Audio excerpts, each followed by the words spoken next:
An earthquake is when Earth's tectonic plates shake and move Earth's surface. Strong earthquakes damage buildings. Disturbances in the Earth cause earthquakes. Different tectonic plates are slowly moving. When they get stuck, tension builds up in them. Earthquakes occur when tectonic plates suddenly break free, so they start moving quickly. The first point of an earthquake's rupture is called its hypocenter or focus. The epicenter is the point at ground level directly above the hypocenter. People who study earthquakes are called seismologists. Many earthquakes can occur in a small area in a short period of time. The sudden release of stress in the tectonic plates sends waves of energy that travel through the Earth. Seismology studies the cause, recurrence, type, and magnitude of earthquakes. The effect of an earthquake can be measured with a seismometer. A seismometer detects the tremors of the Earth and plots the tremors on a seismograph. The strength or magnitude of an earthquake can be measured using the Richter scale. The Richter scale was invented by Charles Francis Richter in 1935. The scale is numbered 0 to 10. A2 on this scale is a tremor that is not easily recorded, and damage of size 5 in a wide area. The largest earthquake ever measured had a magnitude of 9.5. No one can tell when an earthquake will happen, but we know where earthquakes are likely to occur in the future, such as near fault lines. An earthquake under the ocean can create a huge wave called a tsunami. Tsunamis can also cause a lot of destruction. Zones. Earthquake zones are concentrated in some parts of the world. The first is the Pacific Belt, which circles the Pacific Ocean. This part is the biggest seismic belt. It has the most active earthquakes and the most volcanoes. The second part is the Alpide Belt. It includes the seismic activities from Sumatra to the Himalayas, to South Europe and North Africa, to the Atlantic Ocean. These belts are along the edges of tectonic plates. The tectonic plates push on each other and make great amounts of tension. History. Earthquakes sometimes hit cities and kill hundreds or thousands of people. Most earthquakes happen along the Pacific Ring of Fire, but the biggest ones mostly happen in other places. Tectonically active places are places where earthquakes or volcanic eruptions are regularly repeated. Causes of an earthquake. Earthquakes are caused by tectonic movements in the Earth's crust. The main cause is when tectonic plates ride one over the other, causing orogeny, mountain building, and severe earthquakes. The boundaries between moving plates form the largest fault surfaces on Earth. When they stick, motion between the plates leads to increasing stress. This continues until the stress rises and breaks, suddenly allowing sliding over the locked portion of the fault. This releases the stored energy as shock waves. The San Andreas Fault in San Francisco and Rift Valley Fault in Africa are faults like this. Earthquakes caused by volcanic eruptions can be quite devastating. However, these earthquakes are confined to areas around active volcanoes. Often the causes are not known, except in the most general terms.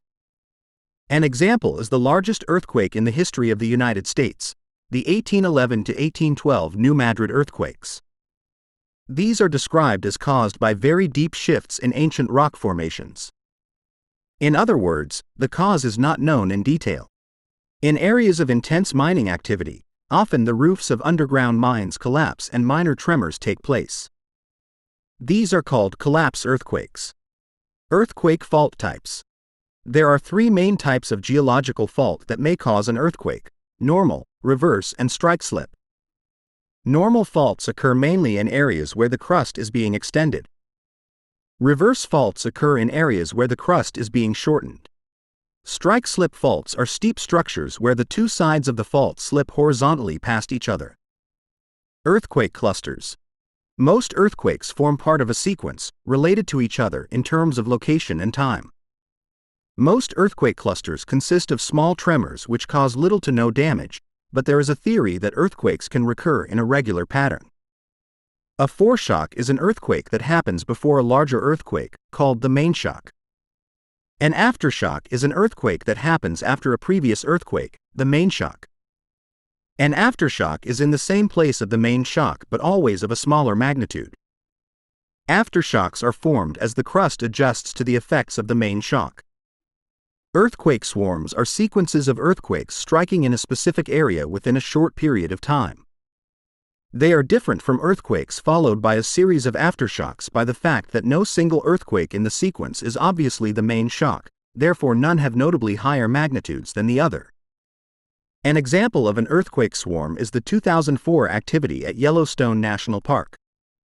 Sometimes a series of earthquakes happen in a sort of earthquake storm, where the earthquakes strike a fault in clusters, each triggered by the shaking or stress redistribution of the previous earthquakes. Similar to aftershocks but on adjacent segments of fault, these storms happen over the course of years, and with some of the later earthquakes as damaging as the early ones. Such a pattern happened in the North Anatolian Fault in Turkey in the 20th century. Tsunami.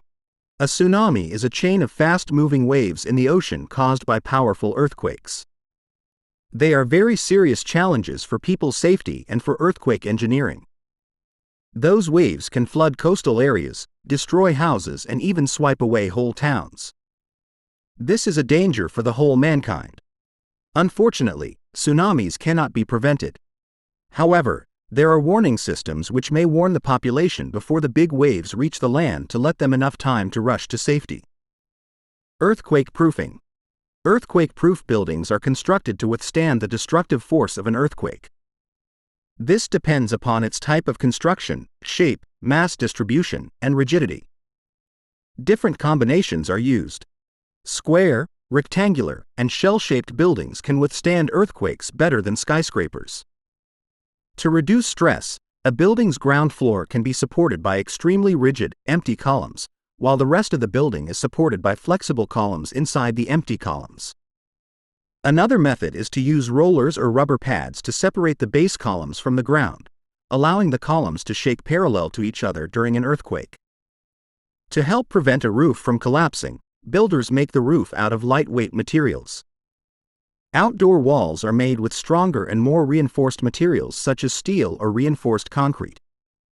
During an earthquake, flexible windows may help hold the windows together so they don't break.